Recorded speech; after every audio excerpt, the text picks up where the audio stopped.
আমাদের এখানে যারা আছে, আমাদের দল মত নির্বিশেষে আমরা সবাই এক এলাকার মানুষ।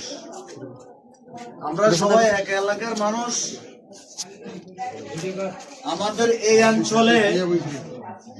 অঞ্চলে একজন ব্যক্তি ছিল বাংলাদেশের দ্বিতীয় ব্যক্তি।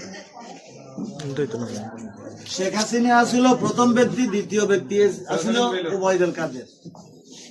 সেই ওবায়দুল কাদের ছিল আমাদের কি এমপি, আমাদের এই এলাকার বোর্ডে এমপি হয়েছে, সে মন্ত্রিত্ব পাইছে। এরপরে হয়েছে কি বাংলাদেশ আওয়ামী লীগের সাধারণ সম্পাদক, দ্বিতীয় ব্যক্তি।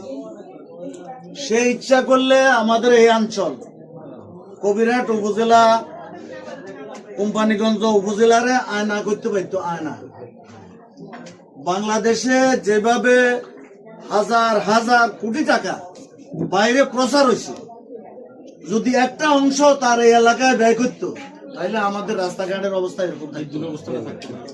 আমাদের রাস্তাঘাট, পোল কালভার্ট, আমরা দেখেন স্কুল, কলেজ, মাদ্রাসা, মসজিদ, এই এলাকাতে সেই 5টা টাকা দিচ্ছে এমন কোন নজির নেই।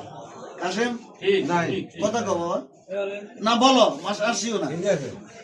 তোমরা এই দল করছো, এই জন্য তোমাদেরকে উপর আমাদের কোনো ইয়ে নাই, অভিযোগ নাই। রাখা বাবু রাখো, কোনো অভিযোগ নাই। এবং আমরা অসন্তুষ্ট, কারণ কেউ না কেউ তো দল করবো, আর দল করার অপরাধ নয়। কারো মনের উপরে তো কেউ রাজত্ব করতে পারে না। আমার মনের উপরে কেউ রাজত্ব করতে পারবো? তোমাদেরকে আমরা কোনো বাধা দিই না, বা আমাদেরকে তোমরা বাধা দিচ্ছ না। আমরা সবাই একই স্থানের লোক। আমাদের একটা কথা হচ্ছে, আমাদের এই এলাকার উন্নয়নের জন্য, এই এলাকার উৎপাদনের জন্য, এই এলাকার মানুষের দুর্দশা দেখার জন্য, সুবিধা অসুবিধা আমরা দেখার জন্য আমাদের সামনে একটা নির্বাচন। সেই নির্বাচনে আমাদের একটা প্রার্থী দিছে কোম্পানিগঞ্জ থেকে। আমাদের দুর্ভাগ্য হলো আমরা সবসময় প্রার্থী পাই কোম্পানিগঞ্জ। আমাদের ব্যারিস্টার মওদুদ আহমদও কোম্পানিগঞ্জ ছিল, ওবায়দুল কাদেরও কোম্পানিগঞ্জ ছিল, নাসির সাহেবও কোম্পানিগঞ্জ ছিল। কিন্তু আমাদের এই এলাকারে বলা হয় কি ভিআইপি আসন। ভিআইপি কেন বলে? ব্যারিস্টার মওদুদ আহমেদ পূর্ব এশিয়ার ভিতরে একজন নামকরা ব্যক্তি ছিল। ওবায়দুল কাদের ছিল বাংলাদেশ আওয়ামী লীগের দ্বিতীয় ব্যক্তি।